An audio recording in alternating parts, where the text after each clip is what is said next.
தோழமைகளுக்கு அன்பு வணக்கம். தாமரை எழுதிய கடல் தாகம் தீர்க்கவா மழை துளியே. மழை 1. மலைகளின் இளவரசி உங்களை வரவேற்கிறாள்.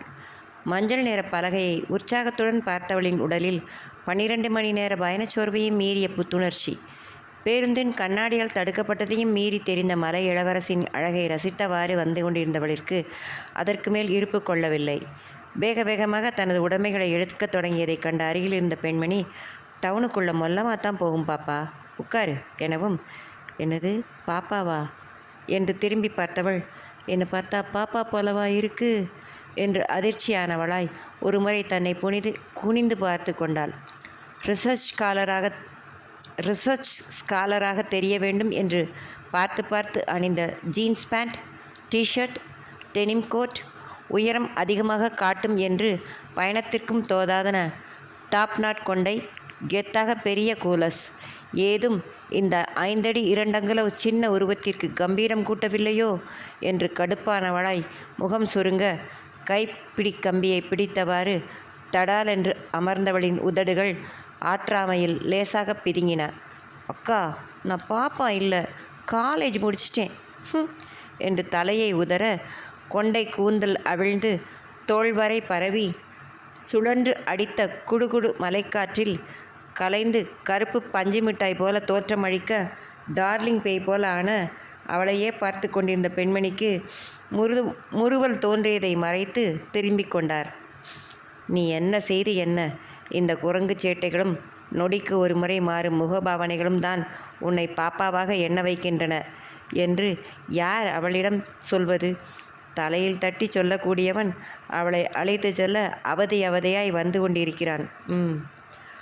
ஒரு வழியாக ஊர்ந்து கொடைக்கானல் பேருந்து நிலையத்தை அந்த சொகுசு பேருந்து அடைந்ததும் அனைவரும் முந்தியவராய் இறங்க தலைப்பட 3 அடி நீளமிருந்த பயணப் பொதிகையின் காரணமாக இருக்கையின் உள்ளேயே நின்று கொண்டிருந்தவளின் கை அலைபேசியை நோண்டியது.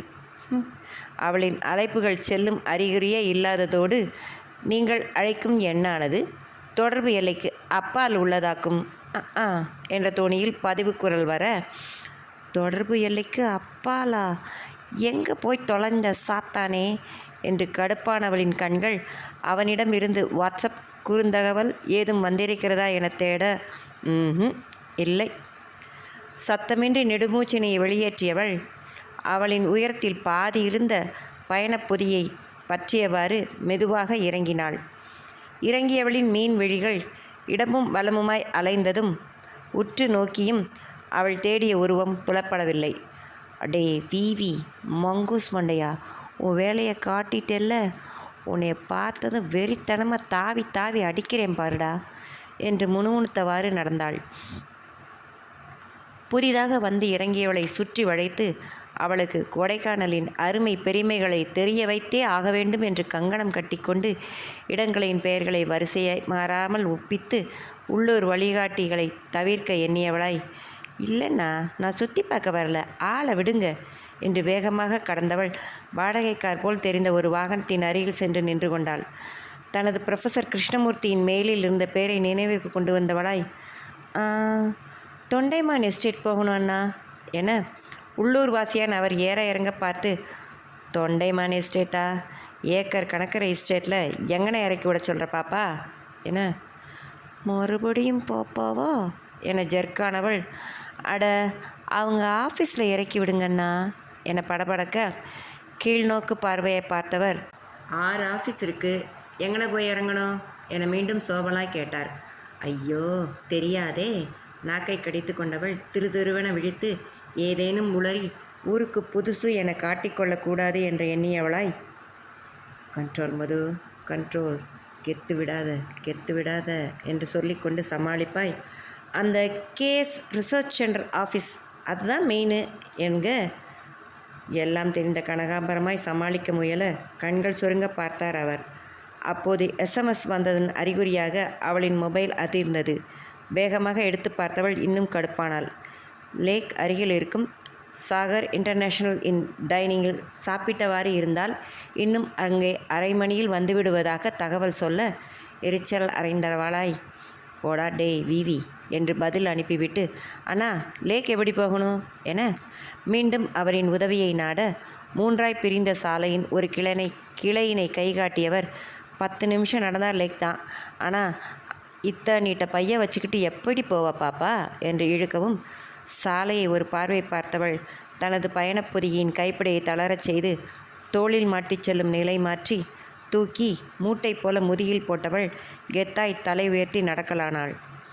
வழியில் இருந்த கடைகளில் பெரிய கூடையில் தென்பட்ட பழங்கள் கலராய் விதவிதமான உருவத்தில் இருந்ததைக் கண்டு ஆச்சரியமிக பார்த்தவாறு நடந்தவள் பேரிக்காயை மாங்காய் போல் நறுக்கி உப்பு மிளகு தூள் போடப்பட்டு இருப்பதை பார்த்து வாங்கி சுவைத்தவாறு நடந்தாள். அவளின் உறுதியை சோதிக்கும்படியாக சட்டென்று வளர்ந்த பாதையானது சிறு குன்று போன்ற மேடாக மாறி ஏறி இறங்க வைத்தது. லேசாக மூச்சு வாங்கினாலும் சுற்றிலும் தெரிந்த மலைநாட்டின் பெயர் தெரியாத ஓங்கி உயர்ந்த மரங்களும் அந்த மரங்களை தடவி செல்லும் புகை பனியா மேகமா என்று கண்டுபிடிக்க இயல ஏதோ ஒன்றும் புதுமை காட்டி அவளை சோர்வடைய விடாமல் நடக்க வைக்க ஒரு திருப்பத்தில் சாகர் இன்டர்நேஷ்னல் இன் என்ற பெயரை பாதையிலிருந்து விலகி சற்று உயரத்தில் இருந்த ஒரு சிறு குன்றில் பார்த்ததும், ஃப்ளாட் நடக்கிற கெத்தில் லக்கேஜை முதுகில் மாட்டினேன், இது என்ன பாதையே இல்லை, வேற வழி இருக்கா, இல்லை இன்னொரு மேடு ஏறி இறங்கணுமா, கண்ணு முன்னாடி தெரியுது ஆனால் காலுக்கு அகப்பட மாட்டேங்குது என்று மூச்சு விட்டவள், இப்போ உயரத்தில் ஏறணும் போலவே என்று தயங்கியது ஒரு நொடிதான். பின் உடன் பிறந்த உறுதி வந்து உந்தி தள்ள தம் கட்டி நடந்தவள் முகட்டை அடைந்ததும் ஹோட்டல் அவுட் ஆஃப் ஃபோக்கஸில் போய்விட கண்முன் விரிந்த கொடை ஏரியின் அழகிய தோற்றத்தில் அவளின் விழிகளும் விரிந்தன. ஆனால் விரிவதற்கு முக்கிய காரணம் ஏரியை கண்டா, சுட்ட சோளம் விற்கும் வண்டியை கண்டா என்று கேட்டால் நிச்சயமாக டிக், சுட்ட சோளத்திற்குத்தான். சரையலென்று இறங்கிய பாதையும் முதுகில் இருந்த மூட்டையும் ஏதோ தள்ளிவிட்டது போல இறக்கத்தில் வேகமாக அவளை ஓட வைக்க சமாளித்து ஓடியவள் போய் நின்றது சோள வண்டியின் அருகில். பச்சை தோகை விரித்து நடுவில் பொன் மஞ்சள் மயிலென நின்ற சோளத்தை கை காட்டி, எவ்வளோ அண்ணா என்று கேட்க, அவர் பதில் சொல்லும் முன்னையே, நல்லா லெமன், சால்ட், சில்லி பவுடர் போட்டுத்தாங்க என்று இன்ஸ்டன்ட் ரிச்சிஷனும் வாரி வழங்கிவிட்டு சோளமானது உரிக்கப்பட்டு கனலடுப்பில் இடப்படுவதை சுவாரஸ்யமாக வேடிக்கை பார்க்க அவளின் உச்சந்தலை தட்டப்பட்டது. உலகத்திலேயே அவளின் தலை மீது கை வைக்க தைரியம் உள்ளவன் அவன் ஒருவன் மட்டுமே என்று புரிந்தவளாய், டேய் என்று திரும்பியவள் ஓங்கி ஒரு குத்தும் விட்டிருந்தாள். அவளால் விவி, விஷு என செல்லமாக அழைக்கப்படும் விஷ்ணு விஷால். அவளை பற்றி அறிந்தவனாய் சட்டென்று வளைந்து பின் சென்று தன் வயிற்றை காப்பாற்றியிருக்க, ஆனால் அவனை புரிந்து அவள் நகர்த்திய குத்து அவனின் இடப்பக்கம் இடுப்பை லேசாக பதம் பார்த்தது. திடீரென திரும்பி தாக்கத் தொடங்கியவளை கண்ட சோளம் வறுப்பவர் மிரண்டு போய் ஆவன வாயை திறந்து பார்த்து கொண்டிருக்க, அண்ணா சோளம் கருகுதுன்னா பாருங்க என்று கத்தியதும் குனிந்து தன் வேலையில் கவனமானார். விஷ்ணுவோ குத்து வாங்கிய இடுப்பை தடவிய கொடுத்தவரே, கொரியன் பீஸு, உன்னை பிக்கப் பண்ண அறக்க பறக்க ஓடி வந்ததுக்கா எக்கு தப்பா ஏன் பண்ணி குத்துற, நான் தாண்டி இந்த சோளத்தாலே அடி வெளுத்திருக்கணும் உன்னைய, சாகர் இன்ஸில் தானே இருக்க சொன்னேன், இங்கே என்ன பண்ணுற நீ என்று கடுப்பாய் கேட்க, போடா கோத்தி, உன்னை நம்பி கிளம்பி வந்தா சாகர் இன்னுக்கு போ, பர்வத்தானுக்கு போன்னு செப்புதாவு, அப்படியே இந்த சைக்கிள் எடுத்துகிட்டு இந்த லேக்கை சுற்றின்னு இருக்கலாம், எங்கே அவளை காணோன்னு உன்னை அலற விட்டு கதறடிக்கலாம்னு இருந்தேன், இந்த ஹோல்டரில் எங்கே வைக்கிறதுன்னு யோசிச்சுட்ருக்கிற நேரத்தில் நீ வந்துட்ட என்று விட்டு திரும்பி கொள்ள, அடி சாம்பிள் கலெக்ட் பண்ண போன இடத்துல சிக்னல் கிடைக்கல, நீ வந்து இறங்கியிருப்பேன்னு எப்படி அக்கறையாக அறக்க படக்க ஓடி வரேன், நீ லேக்கை சுற்றலான்ட்டு இருந்தியா உன்னையெல்லாம் என சொல்லி கொண்டிருந்த கேப்பில் மீண்டும் காண்டு பறவையாய் மாறியவள் விவி மீதான தனதை போரை தொடங்கிவிட்டாள். இம்முறை மாட்டியது விஷுவின் அன்னை. அலைபேசியில் அவரை அழைத்தவள், ஆண்டி என்று அழும் குரலில் விழித்து வரிசையாக குற்றப்பத்திரிகை வாசிக்க விஷ்ணுவின் முகம் கலவரத்திற்கு போனது. ஐயோ பிசாசு போட்டு கொடுக்குறாளே, இன்னும் 3 நாளைக்கு இதை வச்சு ஏசி தள்ளுவாங்களே என்னை பெத்த ஆத்தா என்று பதறியவன் அவசரமாக பறித்து, மா அதெல்லாம் இல்லைங்கம்மா, கேசி சார் சொன்னதால் காட்டுக்கு போயிருந்தேனுங்க, திரும்ப வரும்போது மரம் விழுந்ததால் பாதை பிளாக் ஆகிடுச்சு, இந்த பக்கிட்ட சொல்லலான்னு பார்த்தா அங்கே சிக்னல் வேற இல்லை என்னை படபடவன சொல்லிக்கியவன் டான் டான் டான் டான் டச் டச் டான் டான் டான் டான் டச் டும் டும் என்று காதுக்குள் அலறிய அலைபேசியின் ஒளியால் இதயம் ஒரு நொடி நின்று பின் அதிக வேகத்தில் துடிக்க காதை விட்டு எடுத்து பார்த்தான். மீமி காலிங் என்று வரவும் புரிந்தது. பயர் பிஞ்சு போன ஃபோன்லையா இவ்வளோ நேரம் பேசின ராசா என அவனின் மனமே அவனை பார்த்து வயிற்றை பிரித்து கொண்டு சிரிக்க, சுள்ளாங்குஞ்சு செதற விட்டுட்டாளே என தொண்டையில் வந்து துடித்து கொண்டிருந்த இதயத்தை நெஞ்சாங்குட்டிற்குள் திருப்பி அனுப்பியவன், ஏமிரா விஷு கூப்பிடாத காலையே இவ்வளோ பேசுறியே, உண்மையா ஆண்டிக்கு கூப்பிட்டுருந்தா பேண்ட்டில் சுச்சு போயிடுவ போல என வெடித்து சிரித்தவள், அம்மான்னா அந்த மரியாதை இருக்கணும் குட் பாய் என்று வாய் பேசி கொண்டிருக்க நெஞ்சை பிடித்து பெருமூச்சு விட்டவன், ஏ லூசு அதை விடு, உன்ற அம்மா கூப்பிடுறாங்க பாரு, எடுத்து பேசி தொலை எனவும் நினைவு வந்தவளாய் அழைப்பை எடுத்தவள், மீ హా అరగంట ముందుకు వచ్చేసిండు విషు వచ్చారు என அவனை ஏற இறங்க பார்த்து முறைத்து, சொல்லவா என ஒழியின்றி வாயசைத்து கேட்க பெரிய கும்பிடு போட்டு சிலுவை போட்டான் அவன். கெத்தாக தலையை நிமிர்த்தி கொண்டவள் இன்னமும் சில நொடிகள் தன் தாயுடன் பேசிவிட்டு அவன் புறமாய் நீட்டினான். வழக்கம்போல குசலம் விசாரித்து அவரிடம் பேசி முடித்தவன் அவரின் அக்கறையான கேள்விகள் கவலைகளுக்கு சமாதானமாக பதில் சொல்லிவிட்டு அவளிடம் கொடுக்க, அர்த்தமாய்ந்தி போன ஒச்சண்டி என்றவாறு அழைப்பை துண்டித்தவள் அவன் திரும்பாமல் சோளத்தின் மேல் கவனமாக மது என்றான் மெதுவாக. அவன் யாரென்றே அறியாதவள் போன்று அவள் காட்டிய பாவனையில் பயந்தே போனான். ஐயோடாமா, நெசமாவே கோச்சிக்கிட்டுலாட்டு இருக்குது என்று ஜெர்க்கானவன் அவளை பற்றி அறிந்தவனாய் கெஞ்சலில் இறங்கினான். அதான் சொன்னேன்ல அம்மணி, மரம் விழுந்து ரோட் பிளாக் கிளியர் பண்ணி வர கொஞ்சம் லேட் ஆகிடுச்சு எனவும் அவள் சுண்டு விரலால் காதை குடைய, அடிங் பாவம்னு சமாதானப்படுத்தினா ஓவராக பண்ணுறா என்று முணுமுணுத்தவன் அடுத்த வழி கண்டவனாய் சத்தமாய், ஆமாம் நீ இறங்குனது நான் இல்லைன்னு பயந்துட்டியா என்ன என்றவன் நக்கலாய் சிரித்து, ஒன்றரை அதுக்கு வாய்ப்பில்லைன்னு தெரியுங்க அம்மணி, இன்று உன்னை செய்கையெல்லாம் பார்த்து கொடைக்கால் மக்கத்தான் பயப்படமாக்கும் என்று போலியாய் வருத்தம் காட்டி பெருமூச்சு விட அவளின் பார்வை உரித்து கிடந்த மக்காச்சோள மடல்களின் மீதே செல்வதை கவனித்தவன் அவை மொத்தமாக கூடையுடன் தன் மேல் கொட்டப்படும் அறிகுறி தெரியவும் அவசரமாய், சரி வா, நீ வந்ததும் ரெஃப்ரெஷ் ஆகி டிஃபன் சாப்பிடணுன்னு தான் சாகரினுக்கு போக சொன்னேன். கேசாரே சொல்லியிருந்தாரு, போயிருந்தா ராணி மரியாதை கிடச்சிருக்கும். Okay let's go there now எனவும் பதமாக சுடப்பட்டு வந்த சோளத்தை கையில் வாங்கியவள் லேசாக நகர்ந்து தள்ளி நின்று அவனை பார்க்காமலேயே ஒன்றும் வேண்டாம் எனவும், அதான என்று ஏதோ சொல்ல வந்தவனை கையை உயர்த்தி நிறுத்தவள், அனிமல்ஸ் எல்லாம் குளிக்குதா பல்லுக்கு தேய்க்குதான்னு மில்லியனத்துக்கு முந்தின டயலாக்கெல்லாம் எடுத்துக்கின்னு சில்லியாக பேசாமல் கிளம்பு. சில்வர் கேஸ்கட்டில் கொஞ்சம் சமயம் நிறுத்தினாங்க, அங்கேயே ரெஃப்ரெஷ் எல்லாம் ஆச்சு என்றவள் அவன் வந்திருந்த ஜீப் அருகில் சென்று ஓட்டுநரில் இருக்கையில் அமர்ந்து வந்ததை கண்டு என்று சிரித்து, ஹாய் அண்ணா, நல்லா இருக்கீங்களா, கான் சாப்பிட்றீங்களா என்றவாறு நீட்ட அவரும் சிரித்தவாறு தலையசைத்து, வேணாங்க நீங்கள் சாப்பிடுங்க எனவும், நீங்கள் இங்கே தானே இருக்கீங்க, டெய்லி செய்தி சாப்பிட்ருப்பீங்களா இருக்கும், நானும் பீச்சில் வாங்கி சாப்பிட்ருக்கேன், ஆனால் இந்த ஃப்ரெஷ் டேஸ்ட் வராது என்று பேசியவாறு முன்பக்க கதவில் கை வைக்க, மது லக்கேஜ் மேலே வச்சிடலாண்டி என்றவனின் காலிலேயே ஹோல்டலை போட்டுவிட்டு ஏறி அமர்ந்தாள். ஷூ போட்டிருந்ததால் தப்பிச்சுதுடா எங்காலு சாமி என்று முணுமுணுத்தவன் அந்த ஹோல்டலை ஜீப்பின் கேரியரில் ஏற்ற அதற்குள் அவனின் முன்னிருக்கையை ஆக்கிரமித்து இருந்தாள் அவள். தலையில் இடித்தவாறு பின்னால் ஏறியவன் அவளின் தலையில் தட்டி, ஏர் பிளாக் எடுத்து போட்டுக்கோ, குடியை தலையில் மாட்டு, மிஸ்ட்ரி எப்படி குவியுது பாரு, ஜீப் குழம்பினதும் குளிரும் என அவன் சொன்னதை செய்தாலும் அவளின் விழிகள் என்னவோ வானம் விட்டு இறங்கி நின்று அனைவரையும் குசலம் விசாரித்து கொண்டிருந்த மஞ்சு குழந்தைகளின் மீதே இருந்தது. ரொம்ப பார்க்காத, இங்கே இருக்க போகிற 3 மாதமும் இதைத்தான் பார்க்க போகிற, பனியும் மழையும் குளிரும் 2 நாள்லே போல் அரிச்சிருச்சு என்று புலம்பியவனிடம், நீ ஒரு ரசனகெட்ட கோத்திடா என்றவள் என்று சுருதி சேர்த்தவளாய், மழை மட்டுமா அழகு, கொட்டும் பனி கூட ஒரு அழகு, மலர் மட்டுமா அழகு, மொட்டு இலை கூட ஒரு அழகு, என பாட அவளிடமிருந்து இப்படி ஒரு குரலையோ பாடலையோ எதிர்பாராத வாகன ஓட்டி மங்கி குல்லாவில் மறைந்தது போக எஞ்சியிருந்த விழிகளில் ஆச்சரியத்தை காட்டினார். விஷ்ணு அவசரமாக, அண்ணா அண்ணா நல்லா இருக்குன்னு மட்டும் சொல்லிடாதீங்க, அப்புறம் நம்ம போய் இறங்குற வரைக்கும் பாடுவா என அலறினான். டேய், உனக்கு என் குரல் அருமை தெரியலடா, காக்காக்கு தெரியுமா பீட்சாவோட அருமை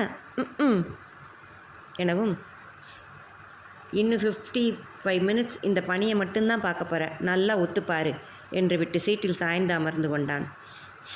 என்றவள் உண்மையான ரசனை மற்றும் ஆர்வத்துடன் சுற்றி சுற்றி பார்த்து கொண்டே வந்தாள். பாதையை மறைத்த பனியின் காரணமாக பிரகாசமான மஞ்சள் நிறத்தில் ஃபோக் லைட்டை போட்ட ஓட்டுநர் பழக்கப்பட்ட பாதை என்றாலும் மிக நிதானமாகவே செலுத்தினார். லேசான சாரலுடன் கூடிய பனி மூட்டத்தின் நடுவே மஞ்சள் ஒளியை நேர்கோட்டில் செலுத்தியபடி விரைந்தது அந்த வாகனம். பிறந்ததிலிருந்து சென்னை வாசியான அவளிற்கு இந்த மலைநாட்டின் அழகு ஏனோ மிகவும் பிடித்தது.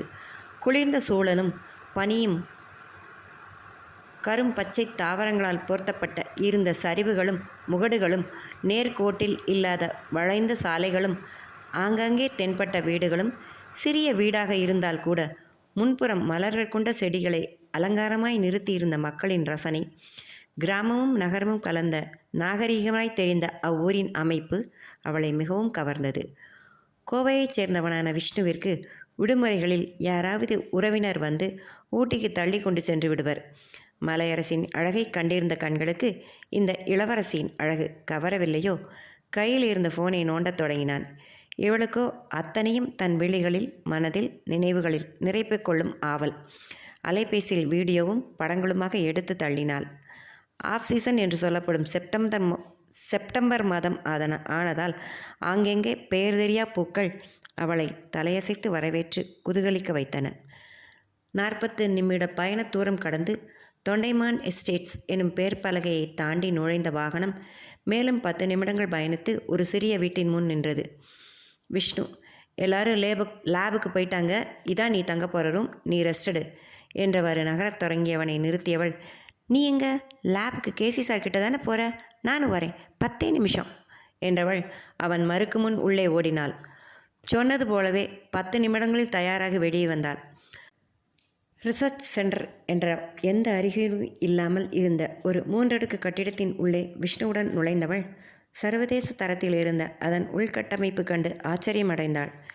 கண்ணாடி பொருத்தப்பட்டிருந்த கதவுகளை தள்ளி உள்ளே நுழைந்ததும் தரைத்தளத்தில் அலுவலக அறையும் கலந்தாய்வு அரங்கம் போன்ற தோற்றத்தில் இருக்கைகளுடன் கூடிய அரங்கும், அங்கிருந்தே தெரிந்த முதல் தளத்தில் தரமான ஆய்வுச்சாலைகள் பல உபகரணங்களுடன் இருந்தது கண்ணில் பட்டது. கணினி முன்பு அமர்ந்திருந்த உதவியாளரிடம் ஏதோ சொல்லிக் கொண்டிருந்தார்.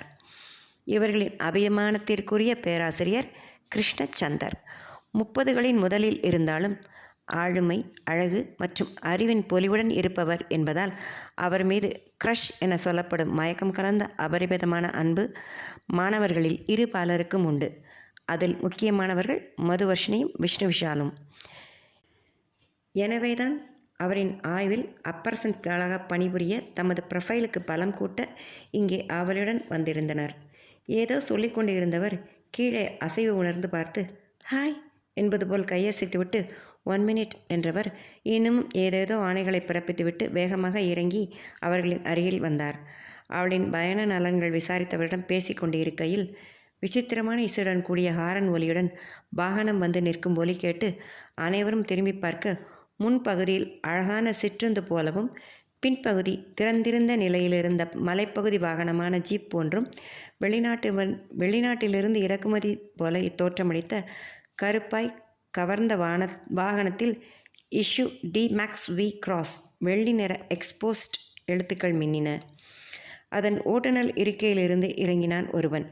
குளிர் தாங்கும் வண்ணம் தடித்த அடர் நீளத்தில் ஜீன்ஸ் பேண்ட், அதன் மேல் ஹுடியுடன் இருந்த ஸ்வெட்டர் எதுவும் அவனின் உடலின் திண்மையை மறைக்க முடியவில்லை.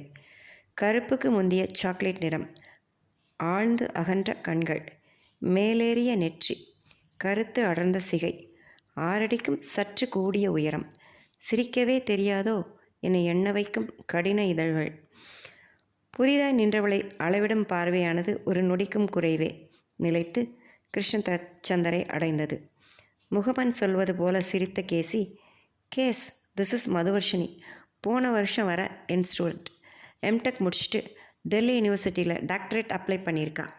அஃப்கோர்ஸ் என்னுடைய கைடன்ஸ். ஸோ இங்கே ஒர்க்கில் ஹெல்ப் பண்ண சைட் பை சைட் அவளோட தீசிஸ்க்காகவும் இங்கே வந்திருக்கா என்றவர் மதுவர்ஷினியின் புறம் திரும்பி, மது, இவர் மிஸ்டர் கருண் சாகர் தொண்டைமான், புதுக்கோட்டை ராஜா குடும்பத்தைச் சேர்ந்தவர். இங்கே அக்ரிகல்ச்சர் கம் எக்ஸ்போர்ட் பிஸ்னஸ், அவரோட ரிசர்ச் சென்டரில் தான் நம்ம ஒர்க் பண்ண போகிறோம் என்று சந்தர் பேசிக்கொண்டே போக, மதுவர்ஷினின் கண்களோ ஜீப்பில் இரத்த வெள்ளத்தில் கிடந்த சிறுத்தை புலியின் மீது இருந்தன. நாக்கு மேலெண்ணத்தில் ஒட்டிக்கொண்டு அசைய மறுத்தது. அவளின் பார்வையை தொடர்ந்த சந்தருக்கும் விஷ்ணுவிற்கும் கூட இக்காட்சி அதிர்ச்சியாக இருந்தாலும் பெரிதாக காட்டிக்கொள்ளாமல் அமைதியாக இருக்க, அவன் எந்த அலட்டலும் இன்றி, நீங்கள் கேட்ட கெமிக்கல் கொஞ்சம் டிமாண்ட், நாளைக்கு கிடைக்கும். இந்த எக்யூப்மெண்ட் ஜஸ்ட் நவ் அரைவ்டு என்றவன் ஒரு பெட்டியை கிருஷ்ணச்சந்திரன் கைகளில் கொடுத்தான். தன் வாகனத்தின் புறமாய் திரும்பியவன் பார்வையில் என்ன இருந்ததோ, சிறுத்தை புலியின் மேல் துணி போர்த்தப்பட்டது. மீண்டும் சந்தரின் புறமாய் திரும்பியவன் முறுவல் போன்ற ஒன்றை சிந்திவிட்டு ஜீப்பில் ஏறியதும் அவனின் கையில் அவ்வாகனம் சிறு சீரலுடன் சத்தமின்றி விரைந்து நகர்ந்தது. ஓகே மது, நீ விஷ்ணு கூட போய் ப்ராஜெக்ட் விவரம் கலெக்ட் பண்ணிக்கோ என்ற கிருஷ்ணச்சந்தர் தன் வேலையில் கவனமாகிவிட, மதுவின் முகமோ உறைவில் இருந்து மீளாமலே இருந்தது. தனிமை வாய்த்ததும், ஏய் என்னடி என்று ஒலிக்கியவனுடன் கண்களை விரித்து திரும்பியவள், என்னடா காடு புலி சல்மான்கான் போல ஹண்டர்னு டெரராக இருக்கு எனவும், என்னது சல்மான்கானா என விழித்தான் விஷ்ணு. மது, ஆமாடா, மான் வேட்டையாடி மாட்டினாரே, இந்த ஆள் புலி வேட்டையாடி இருக்காரு. ஃபாரஸ்ட் ஆஃபீஸர்ஸ் பிடிக்க மாட்டாங்களா என கேட்க, அது பார்த்தா ஹண்ட் பண்ணிட்டு வந்தது போல எவையா இருக்குது என்று யோசனையில் இறங்கியவனின் தோளில் தட்டியவள், ஆனால் ஆள் மீச வச்ச கருப்பு சல்மான்கான் தான். என்ன லுக்கு, என்ன உயரம், லவ்வில் விழுந்துட்டேன்டா எனவும் தலையில் அடித்து கொண்டவன், மது, போன்ற சேட்டையை வந்த இடத்துல காட்டாத, அடக்கிவாசி, இது சென்னை இல்லை என அவளோ, சேட்டையும் வேலையும் ஒன்றா நடந்தால் தான் லைஃப் பிரைட்டாக இருக்கும் என்று சொல்லியவாறு அவனின் கையில் எடுத்த ஃபைலை பறித்து கொண்டாள்.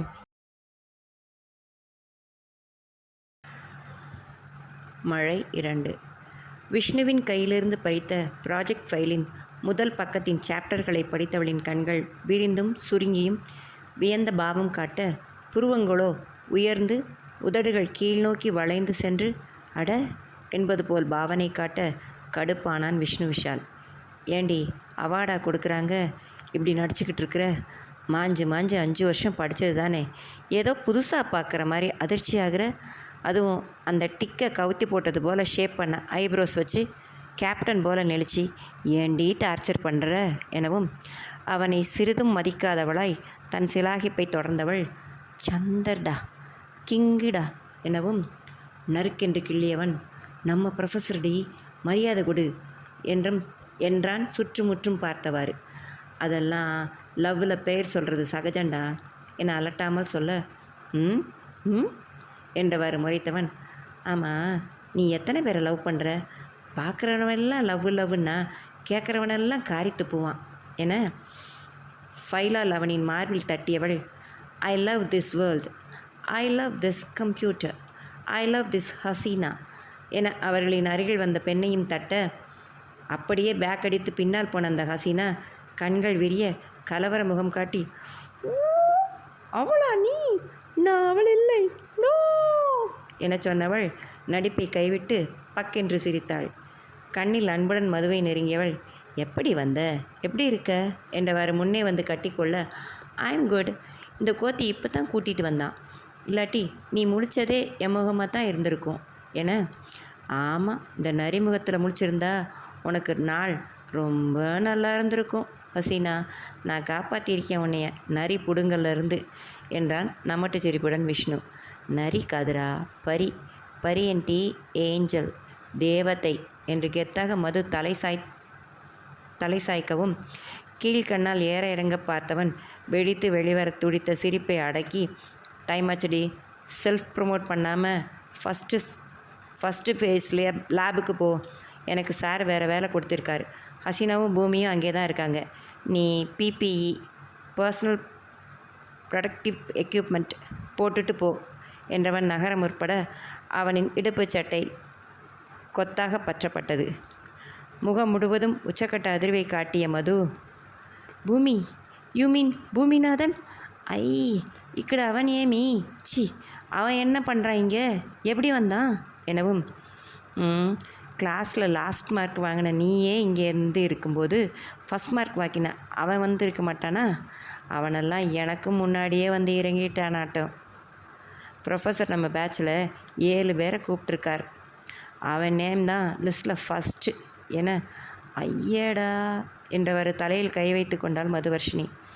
மேல் நோக்கி பார்த்து, திருப்பதி ஹில்ஸ் தேவுடா, இந்த லிட்டில் காட்டுக்கு இன்னும் என்னென்ன திருச்சி வச்சுருக்க. உனக்கு குட் மார்னிங்கில் இருந்து குட் நைட் வரைக்கும் சொல்லி என் லவராக வச்சுருந்து லட்டெல்லாம் வாங்கி சாப்பிட்டு உன்னையே நினச்சிட்டு இருந்தா இப்படி யார் கூட கோர்த்து விட்டுருக்க? அந்த பூமி அவன்தான் ஏதோ ஃபாதர் ஆஃப் மைக்ரோபயாலஜி ஆண்டனி பன்லிக்கோட 12th ஜெனரேஷன் பேரன் போல் அலட்டுவானே, ப்ரொஃபஸர்ஸ் ரேஞ்சுக்கு லெக்சர் அடிப்பானே, அவன் அவன் அவன் கூடவா நான் ஒர்க் பண்ணணும்? எந்த இது சோதனை என புலம்பியவாறு குனிந்தவள் ஹசீனாவை பார்க்க அவளோ சிறு முறுவலுடன் இடக்கண்ணை சிமிட்டினாள். ஹே மது, உன் பவர் என்ன, அறிவென்ன, ரேஞ்ச் என்ன? அவனை பார்த்தெல்லாம் நீ பயந்தன்னா கொடைக்கானலில் மிஸ்ட் ஃப்ரீஸ் ஆகி நின்றுடும், பில்லர் ராக் சரிஞ்சிடும், லேக்கில் சுனாமி வந்துடும் என அடுக்க, ஹசி ஹசி போதுண்டி என்றவள் வேகமாக விஷ்ணுவின் புறம் திரும்பினாள். டே விவி, வீணா போன வீடியோ சிடி பிளேயர், ஃபோனில் பேசும்போதே இத்த ஏண்டா சொல்லலை நுவு, நான் சென்னையிலேருந்து பஸ்ஸே ஏறி இருக்க மாட்டேன்ல என்று சொன்னவள் குனிந்து டிராயரில் எதையோ எடுத்து கொண்டிருந்தவனின் தலை வாகாக இருக்க நங்கென்று கொட்டு வைத்தாள். அதிர்ச்சியானவனாய் நிமிர்ந்தவன் தலை தடவி கேசத்தை சரி செய்து, அடிங் டொனால்டக்கு, நேராக நின்னா என் தோலை கூட தொட முடியாது, குனிஞ்சிருக்கிற நேரத்தில் கும்முறியா? ஆமாம், யார் யார் இருக்கான்னு நீ எப்போங்க மணி கேட்ட? நான் சொல்லலை. சாப்பாடு நல்லா இருக்கா, கிளைமேட் ஜோராக இருக்கா அப்படின்னு பிக்னிக் வரப்போகிற மாதிரி விசாரிச்சுட்டு இருந்த, இப்போ வந்து குதிக்கிற என்ற அம்மா டீச்சர்கிட்ட கூட நான் கொட்டு வாங்கினதில்ல. இந்த பிசாசு கூட ஃப்ரெண்ட்ஷிப் வச்ச பாவத்துக்கு குனிய கூட பயந்துக்கிட்டு இருக்கிறதாகட்ட இருக்குது என்றவாறு அவளின் தலையில் தட்டப்போனவன் சட்டென்று கையை பின்னால் இழுத்து கொண்டான். அவனின் பம்மிய பார்வையிலேயே பின்னால் இருப்பவரை உணர்ந்தவளாக சட்டென்று மரியாதையும் பவ்யமுமாய் மாறிய உடல் மொழியுடன் திரும்பிய மது கிருஷ்ணச்சந்திரை கண்டு, சார், இந்த ப்ராசஸ் பற்றி தான் டிஸ்கஸ் பண்ணிகிட்டு இருந்தோம் என்று விட்டு ஒரு குறிப்பிட்ட சாப்டரை தொட்டு, முக்கியமான ஃபர்டிலைசர்ஸ் லிக்விட் பிபிஎம்கே, அதில் ரோடா சூடமென்ஸ் பெக்டீரியா மெயின், பட் இந்த கிளைமேட்டில் ஒர்க் ஆகுமா? Seems to be this temperatures may decrease the efficiency of that என தங்கு தடையில்லாமல் பேசி நாடி நரம்பெல்லாம் நுண்ணீரில் ஆராய்ச்சி மட்டுமே ஓடுவது போல பில்டப் காட்டிய அவளின் மாற்றம் கண்டு ஹசீனாவும் விஷ்ணுவும் வாயடைத்து நிற்க, கிருஷ்ணச்சந்தர் மிக நிதானமாக அவள் கையில் இருந்த ஃபைலை வாங்கி ஒரு இடத்தை சுட்டி காட்டி, சி மது, நீ சொல்கிறது சரிதான், அதற்காகத்தான் நாம் இந்த ப்ராசஸ் பண்ணி அதை வேரியன்ட் பண்ண போகிறோம். அண்ட் எஃபிஷியன்ஸ்லி அதிகப்படுத்த இந்த கெமிக்கல்ஸ், ஆர்கானிக் ஃபேக்டர்ஸ் யூஸ் பண்ண போகிறோம் என அதில் தான் செய்திருக்கும் மாற்றத்தை விளக்க ஆரம்பித்தார். எனினும் விஷ்ணுவின் புறமாய் உயர்ந்து பின் குனிந்த அவர் பார்வையிலேயே கட்டளை பெற்றவனாய் சட்டென்று அவ்விடம் விட்டு அகன்றான் விஷ்ணு விஷால். சில நொடிகளில் மதுவின் சந்தேகத்தை தீர்த்தவர் ஹசீனாவிடமும் சில விவரங்களை கூறிவிட்டு, okay Madhu, you go and join with Bhoomi. He needs good associate for chemicals handling. I know you are good about that எனவும் முயன்று தன் சோக உணர்வை கட்டுப்படுத்த இயலாதவளாய், சார், என்னை பார்த்தா பாவமா இல்லையா என்று கேட்டே விட்டாள். தன் கையில் இருந்த குறிப்பை ஹசீனாவின் கையில் தந்து கொண்டிருந்தவர் மதுவை திரும்பி பார்த்து அவளின் பாவனையில் இதழ் பிரித்து முறிவளிக்க, why Madhu, Bhoomi intelligent fellow, may be good partner with you in this research. நீங்கள் 2 பேரும் இதில் ஆர்வம் உள்ளவங்க. I thought you are good friends two.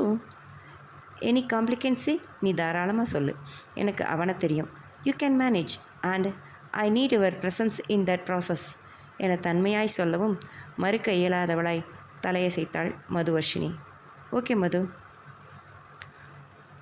Two protocols and proceed என்றவர் அங்கிருந்து நகர்ந்துவிட சோதனை சாலைக்குரிய உடையணிந்து லேபுக்குள் நுழைந்தவர்கள் கண்டது தரை துடைக்கும் மாப் வைத்து கொண்டு நின்றிருந்த பெண்ணிடம் கையில் இளம் ஊதா நிற கரைசல் இருந்த சோதனை குழாயை ஆட்டியவாறு பேசிக்கொண்டிருந்த பூமிநாதன் தான். இங்கே பாருங்கள், மைக்ரோபயாலஜி அப்படிங்கிறது நுண்ணுயிரியலில் ஒரு பிரம்மாண்ட உலகம்.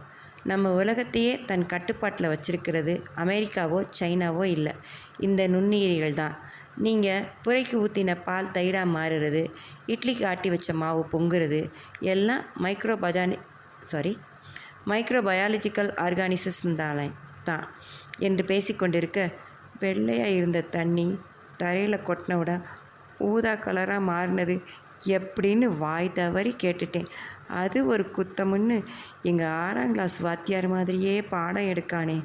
இதுக்கு பயந்து தான் நான் பள்ளிக்கூடம் பக்கம் போகாமல் இங்கே வேலைக்கு வந்தேன்.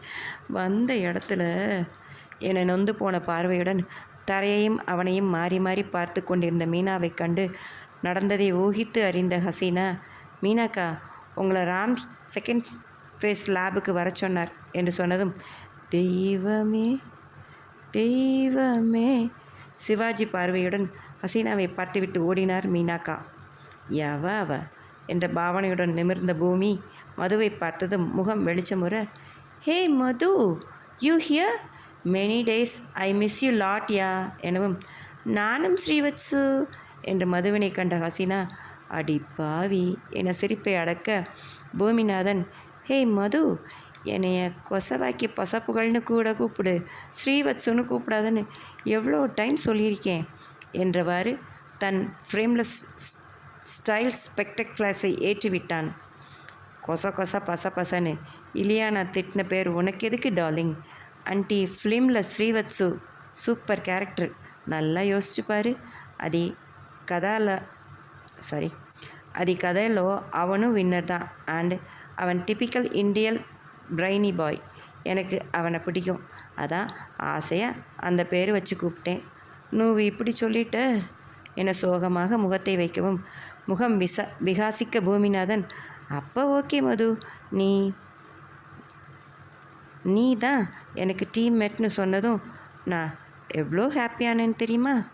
உன் கூட இருந்தால் இந்த லேப் கூட ஜில்லு குளுன்னு ஆகிடும் என சொல்ல, வச்சு ஆல்ரெடி இது கொடைக்கானல் கூலாக தான் இருக்கும் என குழைவு குரலிலே பதிலளித்த மதுவை கண்டு ஹசீனா கீழ் உதட்டை கடித்து சிரிப்பை அடக்கியவளாய், சார் சொன்ன ப்ரொஃபஷன்ஸ் நான் லிக்விட் பேஸ் ரெடி பண்ணுறேன் மது, அவனில் டெம்பரேச்சர் செட் பண்ணு என்று விட்டு நகர்ந்து தனது டேபிளுக்கு சென்றாள். ஒரு கண்ணடித்து கட்டை விரல் லேசாக உயர்த்தி எஸ்கேப் ஆகிடு என்பது போல் சைகை காட்ட மது, பூமி ஷல் ஐ மூவ் என பூமியிடம் கேட்டதும் ஒரே பெருமிதம் அவனின் முகத்தில். ஏய் மது, இதுக்கெல்லாம் என்கிட்ட பர்மிஷன் கேட்க வேணாம். என்னதான் நான் டீம் ஹெட் ஆனாலும் உனக்கு நான் தனி தான் என்று வழிய, அது வச்சு இன்றைக்கி பஸ்ஸு வர்ற வழியில் ஒரு சாவக்காரி, அதுக்கு தமிழில் என்ன என்று யோசித்தவர், ஹசி உனக்கு தெரியுமா என திரும்பி கேட்க அவளோ உதட்டை பிரிக்கினாள். கையசைத்து, சரி விடு, அது காட்டிலெல்லாம் இருக்குமே பெரிய மாடு, அது ரோட்டில் மறித்து நின்றுச்சுன்னு 10 நிமிஷம் மூவ் பண்ணவே முடியல. அதான் நான் இங்கே வந்து சேரவே அரை மணி நேரம் லேட் ஆகிடுச்சு. நீ கொஞ்சம் நகர்றியா நான் என அவனின் பின்புறமாய் கை காட்ட, ஓவன் நோக்கி போக வேண்டிய அவளின் வழிமரத்தில் நிற்பதை உணராமலேயே கையசைவிற்கு ஏற்ப நகர்ந்தான் அவன். பார்த்து கொண்டிருந்த ஹசீனாவிற்கு தான் சிரிப்பை அடக்க முடியவில்லை. அடே, அவள் உன்னை மலை மாடுங்கிறா, அது கூட புரியாமல் இழிச்சிக்கிட்டு இருக்கிற, இன்னும் என்னென்ன பட்டப்பேரெல்லாம் வாங்க போறியோ என்று எண்ணி அவளின் தேகம் சிரிப்பில் குலுங்கியது. இவ்வாறாக சில மணி நேரங்கள் வேலைகளில் ஆழ்ந்து கடந்து போக, ஹாய் கைஸ் என்றவர் வந்த ப்ரொஃபஸர் கிருஷ்ணச்சந்தர், இன்று ஈவினிங் நம்ம டீம்மேட்ஸ் எல்லோரும் வந்துடுங்க, சின்னவர் கருண் சாகர் தொண்டைமான் டின்னர் வர சொல்லி கூப்பிட்ருக்கார், லைக் வார்ம் வெல்கம் பார்ட்டி போகிறோம் எனவும், பார்ட்டி? சார் எனக்கு ஒரு டவுட் என்று ஆரம்பித்தாள் மதுவர்ஷினி. ப்ராஜெக்டில் தான் டவுட் கேட்ப, பார்ட்டியில் என்னடி டவுட் உனக்கு என இடித்த விஷ்ணுவை கண்டுகொள்ளாது, டின்னர் ஹோஸ்ட் தான் இன்வைட் பண்ணணும், அவர் தானே வந்து கூப்பிடணும், ராஜவம்சம்னு சொன்னால் ஆச்சா, மரியாதை கொடுக்க தெரியலையே எனவும் ஆச்சரியமாக பார்த்தார் கிருஷ்ணச்சந்தர். அவர் பொதுவாக இதுபோல நடைமுறைகளை எல்லாம் பார்ப்பதில்லை, பெரிதாக அலட்டி கொண்டதும் இல்லை. இன்று மது கேட்டதும் அவருக்கு என்ன செய்வதென்று புரியவில்லை. Oh Madhuvarshini, maybe you are right, but எனக்கு இது போலெல்லாம் தோணலை, அதான் அவர் சொன்னதும் ஓகேன்னு சொல்லிட்டேன் எனவும் முன்னால் வந்த விஷ்ணு, சார் நீங்கள் தான் இங்கே ஹெட்டு, உங்களிடம் சொன்னதே எல்லாரிடமும் சொன்னது போலத்தான், அவள் சொல்கிறத எல்லாம் பெருசாக எடுத்துக்காதீங்க என்றவன் திரும்பி மதுவுடன், Madhu don't embarrass Chandar sir, okay sir வரோன்னு சொல்லு என்று அடிக்குரலில் சொல்ல திருதிருவென விழித்தவள், எம்பாரஸ் ஆகிட்டாரா எதுக்கு என்று யோசித்தவள் சந்தரிடம், ஓகே சார் நீங்கள் சொன்னதால் போயிடலாம், ஒன்றும் பிரச்சனை இல்லை குரலை தனித்து, ஓகேடா என விஷ்ணுவிடம் கேட்க, ம் என்றவன் சந்தரை பார்க்க அவர் பெரிதாக ஏதும் முகமாற்றம் காட்டாதவராய் தொடர்ந்தார். தீபிகா, அருண், ரோஹித் இன்னும் வரல, மலைப்பாதையில் டிராஃபிக் ஆகிடுச்சு போல், ஓகே கைஸ் வேலை நேரம் முடிஞ்சிடுச்சு, இன்று செய்ய வேண்டிய எல்லாம் முடிச்சாச்சு, எல்லாத்தையும் சிஸ்டமில் அப்டேட் பண்ணிவிட்டு கெஸ்ட் ஹவுஸ் கிளம்பிடலாம், 7 மணிக்கு ரெடியாக இருங்க என்று விட்டு விடைபெற்றார். அவர் கிளம்பியது தான் தாமதம். டேய் ஏண்டா என்னை முறைச்ச, நான் கேட்டதில் என்ன தப்பு என எகிர ஆரம்பித்தாள் மது. ஷ் மது, அப்போ சொன்னது தான், பெரியவங்க சின்னவங்க எல்லார்ட்டையும் ஒரே போல் பேசுகிற, நம்ம ப்ரொஃபஸர் ஓகே சொன்னப்புறம் நாம் பேச எதுவும் இல்லை, ரைட்? இன்றைக்கி டெஸ்ட் ரிசல்ட்ஸ் அப்டேட் பண்ணணும், சாட் எடுத்துகிட்டு வா என்றவாறு வேலையில் கவனமானான்.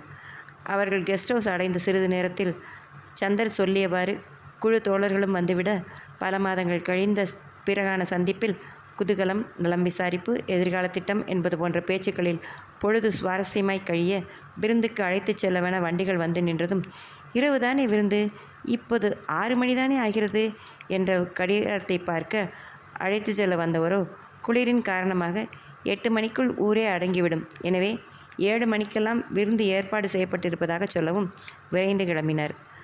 அருங்கோண வடிவில் இருப்பது போல தோன்றிய மகால் போன்ற பெரிய வீட்டின் முகப்பு அமைப்பே வித்தியாசமாய் தோன்ற, நீளமும் அகலமுமாய் இருந்த வரவேற்பு பகுதியை தாண்டியதும் விருந்து மண்டபம் போல காட்சியளித்தது உணவு உண்ணும் பெரிய அறை.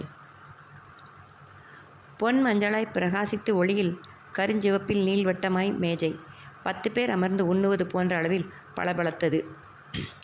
உயரமான நாற்காலிகள், கால்களிலும் முதுகுப்புறத்திலும் அற்புதமான மரவேலைப்பாடும் பொருத்தமான இளம் சந்தன நிற குஷனுமாய் கண் கவர்ந்தன. ஹால் முழுவதும் கதகதப்பான வெப்பநிலையில் இருக்க, விறகுகள் எரிக்கப்படும் வாசனையுடன் யூக்கலிப்டஸ் மனமும் கலந்து வர, குளிரில் பயணம் செய்து வந்திருந்தவர்களுக்கு அந்த வாசனையுடன் கூடிய சூழல் மிக இதமாய் இருந்தது. வந்தவர்களை வரவேற்று அமர வைத்தவுடன் அனைவரும் சுற்றுமுற்றும் பார்த்தபடி இருக்க, நேரான பார்வையுடன் வெண்ணிறத்தில் குர்தாவும் பேண்ட்டும் அணிந்து வெகு வேக நடையில் வந்தான் கருண் சாகர தொண்டைமான். அனைவரும் மரியாதை நிமித்தமாய் எட வரவேற்பாய் தலையசைத்தவன், டேவிட் சாப்பாடு எடுத்து வை என கட்டளையிட்டுவிட்டு, உட்காருங்க என அனைவரும் அமர்ந்ததும் நீள்வட்டத்தில் ஒரு முனையில் இருந்த நாற்காலியில் அமர்ந்தான். அவனின் தலையசைவில் அனைவருக்கும் பெரிய வெள்ளித்தட்டுகள் வைக்கப்பட்டு பரிமாறப்பட, மதுவர்ஷினி தட்டு மட்டும் எந்த உணவும் வைக்கப்பட அவள் அனுமதிக்காததால் காலியாகவே இருந்தது. கிருஷ்ணச்சந்தருடன் பேசியவாறு இருந்தவன் விஷ்ணு ஏதோ கேட்பதும் அதற்கு அவள் மறுப்பதும் கண்டு கண்கள் இடுங்க பார்க்க, காதுகளோ வாசலில் கேட்ட ஒலியில் விரைத்து கொண்டன. விரைப்பிற்கு காரணமானவனோ மிகவும் நிமிர்வாக உள்ளே நுழைந்தான். கருணசாகரின் சகோதரனான உதயசாகர தொண்டைமான். தொடரும். மழை 3. வந்த புதியவனை அனைவரும் திரும்பி பார்க்க, ஹாய் எவ்ரிபடி என்றவாறே வந்து நீள்வட்டத்தின் எதிர்முனையில் இருந்த நாற்காலியில் அமர்ந்தான். டேவிட் வேகமாக சென்று கைகளை சுத்தம் செய்ய வெதுவெதுப்பான நீர்க்கிண்ணத்தை வைக்க, இயல்பாய் தன் கைகளை கழுவியவன் நாஸ்கினில் துடைத்தவாறு நிமிர்ந்தான்.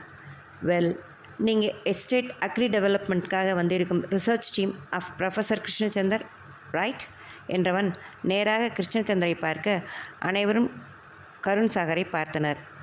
அறிமுகப்படுத்த வேண்டியவனோ அமைதியாக இருக்க, சந்திரன் அருகில் இருந்த உதவியாளர், இவர் பெரியவர் உதயசாகர் தொண்டைமான் என்றார் தாழ்ந்த குரலில்.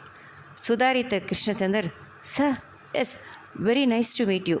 நான் உங்களை பார்த்ததில்ல, பேர் மட்டும்தான் கேள்விப்பட்டிருந்தேன் எனவும், அழகிய முறுவலை காட்டியவன், please to meet you professor என்று சொன்ன நொடியில் அவனின் முன் அலங்காரமான வெள்ளித்தட்டு வைக்கப்பட்டிருந்தது. சுற்றிலும் பார்த்தவன், டேவிட், விருந்தினர் எல்லாரையும் நல்லா கவனி என்று விட்டு தன் இடப்புறமாய் அமர்ந்திருந்த மதுவின் தட்டை கூர்ந்தவன் வேலையாட்களை பார்த்து, அவங்களுக்கு ஏன் எதுவும் வைக்கல என்று கேட்டுவிட்டு மதுவிடம், என்ன மேம், எங்கள் விருந்துக்கு வந்துட்டு எதுவும் சாப்பிடாமல் இருக்கீங்க, எதுவும் பிடிக்கலையா என்று இதமாய் கேட்டு ஒரு பார்வையால் அங்கே அனைவருக்கும் பரிமாறப்பட்டிருந்த உணவுகளை அளவிட்டவன், நீங்கள் சைவமா மேடம், அதுவும் இருக்குமே டேவிட் என, இல்லை சார், அப்படிலாம் இல்லை என்று இடையிட்ட மதுவர்ஷினி, நான் பொதுவாக நைட்டில் ஹெவியாக சாப்பிட மாட்டேன், அதனால தான் எனவும், உதயசாகரின் பார்வை டேவிட்டை ஒரு கணம் தொட்டு மீள அவசரமாக அவள் அருகில் வந்தவன், உங்களுக்கு என்ன வேணும்னு சொல்லுங்கம்மா, பழம், பால் எடுத்து வரவா, எதுவானாலும் சொல்லுங்க என. மது, டேவிட் அண்ணா, ஐஸ்கிரீம் கிடைக்குமா எனவும் அவர் திகைத்து போய் பார்த்தார். செப்டம்பர் மாத குளிரில் கொடைக்கானலில் இரவு நேரத்தில் தண்ணீரே உறைவுக்கு முந்திய குளிர் நிலையில் இருக்கும். வாயில் ஊட்டினால் பற்கள் கிட்டி தட்ட ஆரம்பித்துவிடும். உள்ளூர்காரர்களே சுடுநீர்தான் குடிப்பர். இந்நேரத்தில் ஐஸ்கிரீம் கேட்கும் அவளுக்கு என்ன பதில் கூறுவதென்று புரியாமல் தன் இரு எஜமானர்களையும் மாறி மாறி பார்த்தான் டேவிட். டேவிட், அவங்களுக்கு பழம் என்ன வேணும்னு கேளுங்க, ஐஸ்கிரீமில் என்ன ஃப்ளேவர் பிடிக்கும்னு கேட்டுக்கோங்க ஒலித்தது கருண் சாகரின் குரல். விஷ்ணு விஷால் தன் முழங்கை கொண்டு மதுவின் கையில் இடிக்க திரும்பி அவனை பார்த்தவள், என்னடா எனவும், அவளின் புறமாய் லேசாய் சரிந்தவன் தனிந்த குரலில், மது, இது ஹில் ஸ்டேஷன், இந்த நேரத்தில் ஐஸ்கிரீம் சாப்பிட மாட்டாங்க. ஏமிரா, அதுவும் பாலில் பண்ணுறது தானே, இந்த கிளைமேட்டுக்கு பால் தன்னால் உறைஞ்சிடும், செய்கிறது ஈஸி தானே என்றாள். லூசு, இப்படி குளிராக இருக்கிற இடத்துல நேரத்தில் இதை சாப்பிட்டா உச்ச மண்டையில் அவெஞ்சர்ஸ் டோர் வந்து ஹேமர் வச்சு அடிக்கிறா போல் இருக்குண்டி என பல்லை கடித்தவனுடன், ஹே, நானும் ஹரியும் ஏசி ஹையில் வச்சுட்டு ஐஸ்கிரீம் சாப்பிடுவோம், ஜோராக இருக்குண்டா, இன்றைக்கி நம்ம ஷேர் பண்ணி சாப்பிட்லாம் என ஆசை காட்ட திருதிருவென விழித்தான் அவன். உதயசாகரனிற்கு மது மற்றும் விஷாலின் உரையாடல் தெளிவாய் காதில் விழுந்திருந்ததால் சிறு முறுவல் முகிழ, யா மிஸ் என இழுக்க, மதுவர்ஷினி என்று அறிவித்தாள் அவள்.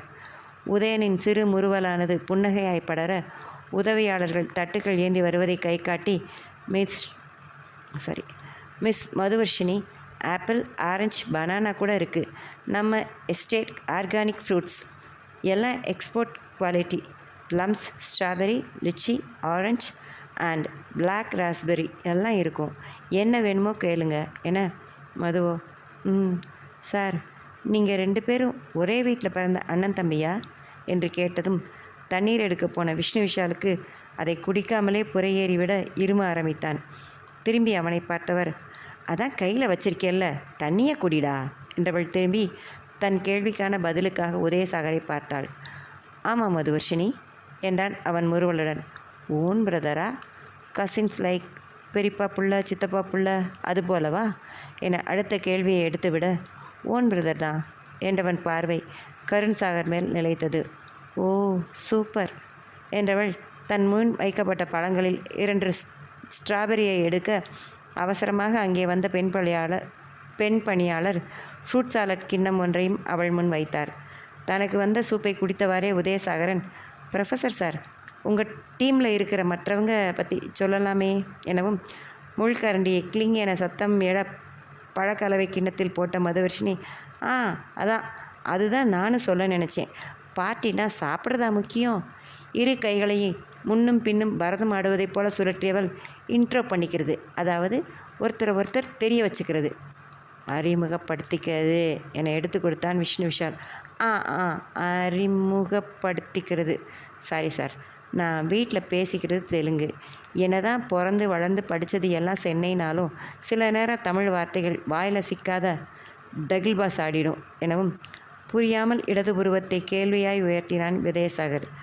அது அது என வார்த்தை கிடைக்காமல் தடுமாறியவள், சீட் பண்ணிடும் என அனைவரின் முகத்திலும் முறுவல் வந்து அமர்ந்து கொண்டது.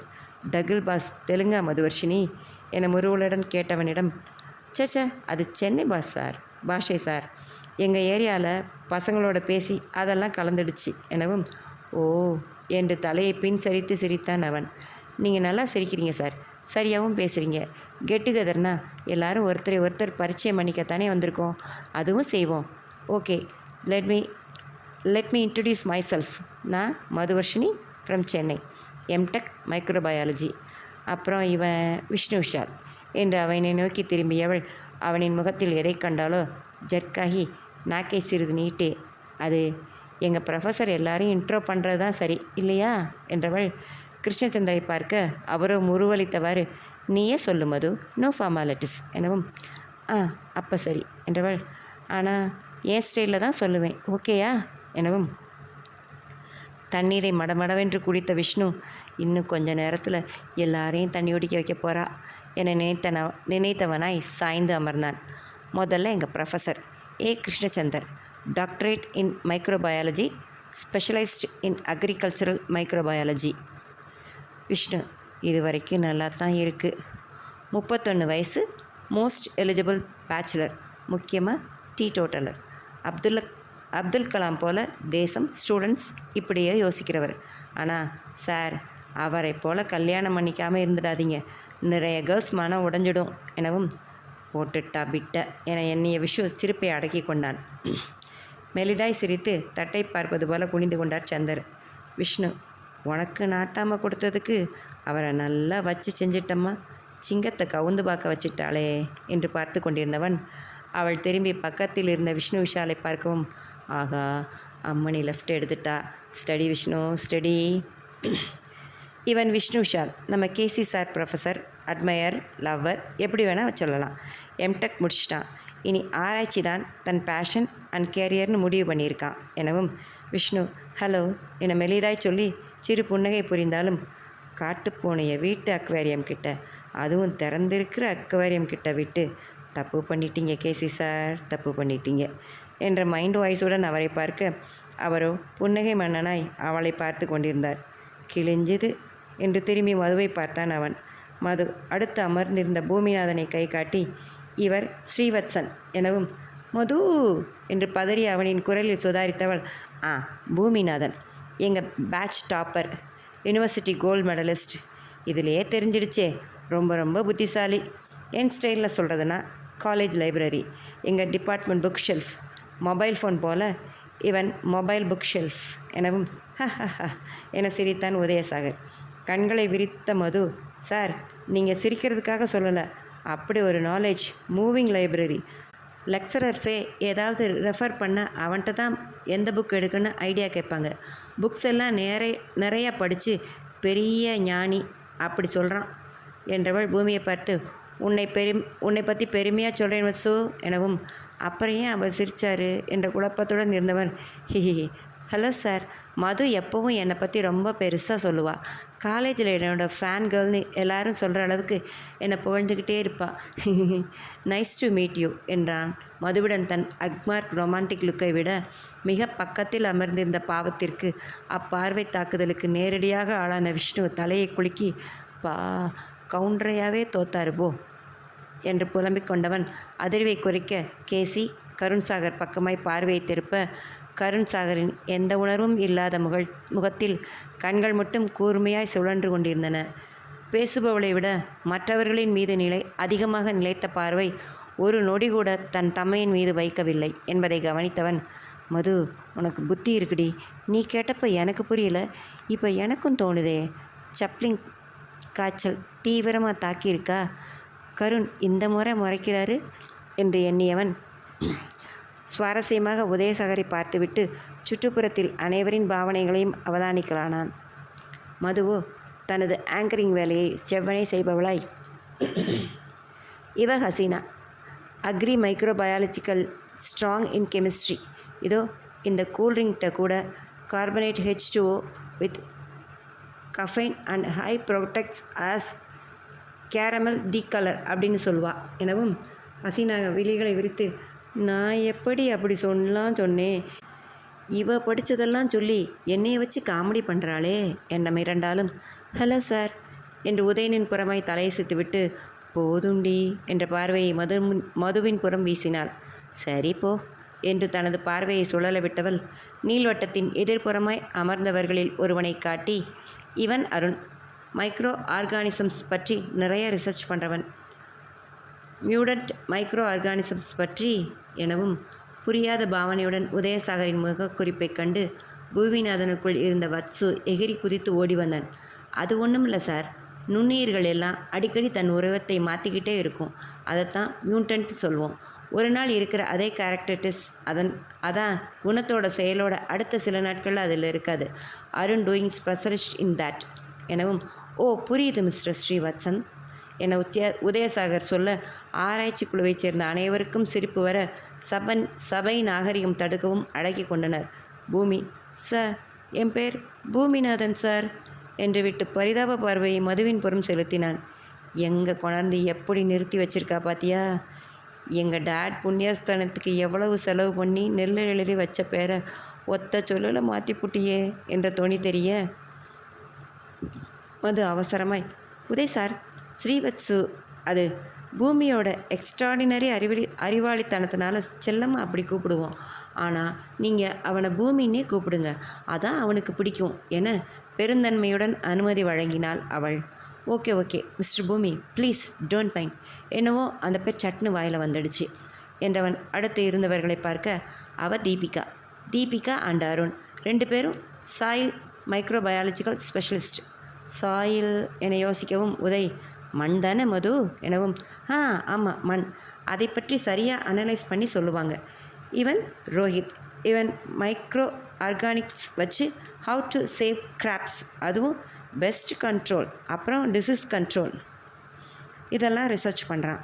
ஸோ இதுதான் கேசி சாரால் சேர்ந்த கூட்டத்தோட டேட்டா எனவும், அவளின் பாவனையில் சிரித்தாலும் கிருஷ்ணச்சந்தரின் மீது பார்வையால் ஆச்சரிய குறிப்பை காட்டியவன், really very organised and qualified team. இப்போ இந்த டீமோட ரிசர்ச் பற்றி என்று கேட்டவனை இடையிட்டது கருண் சாகரின் குரல்.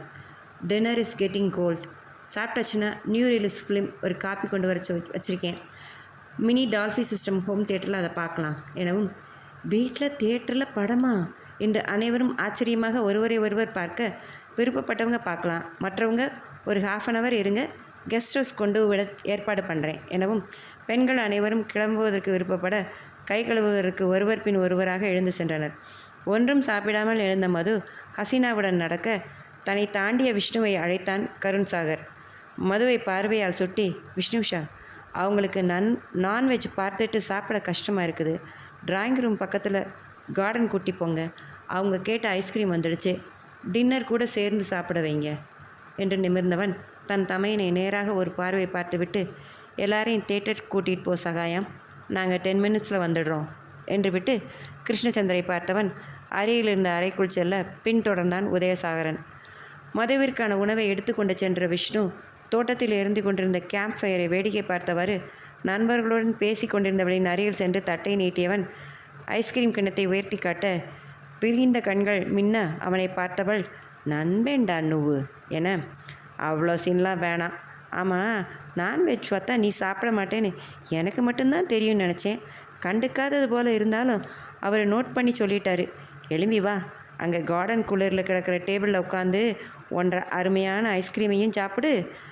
அண்டார்டிகாவில் அருண் ஐஸ்கிரீம் சாப்பிட்ட பெங்குயின்னு இனிமேட்டு உன்னை கூப்பிடுறேன் என்று சொல்ல, அவனுடன் நடந்தவாறு, ஹே யாருடா, உதயசாகர் சாரா எனக்கு ஐஸ்கிரீம் வர வச்சு சாப்பிட சொன்னார், சோ ஸ்வீட் எனவும், அலையாத பக்கி, அவர் இல்லை, இது கருண் சாகர் எனவும், ஓ அவரா, பரவாயில்லையே. ஆமாம், ஏண்டா இவங்க 2 பேரும் இப்படி முறைச்சிக்கினே இருக்காங்க என ஆச்சரியமாக கேட்க, விஷ்ணு, அண்ணன் தம்பி கூட பிறந்தா தானே அது புரியும். உனக்கு இருக்கிறது ஒரு அப்புறாணி டெடிவியர் தம்பி, இது ராஜவம்சம் வேற. என்ன உள்குத்தோ, அக்னி நட்சத்திரம் பிரபு கார்த்திக் போல் லுக்கு விடுறாங்க, பார்வையிலே சண்டை போடுறாங்க. அக்னி நட்சத்திரமா? ஆமாம், உனக்கு தெரியாது அந்த படம். எனக்கு தெரியும்ரா, மணிரத்னம் படம், அதில் இளையராஜா சாங்ஸ் చాలా இஷ்டம். ஆனால் எனக்கு இவங்கள பார்க்க விக்ரம் வேதா போல் இருக்குது. யார் போலீஸ் யார் தாதான்னு தான் தெரியல என சொல்லி திரும்பியவள் கூரிய விழிகளின் தாக்குதலில் உறைந்து நின்றாள்.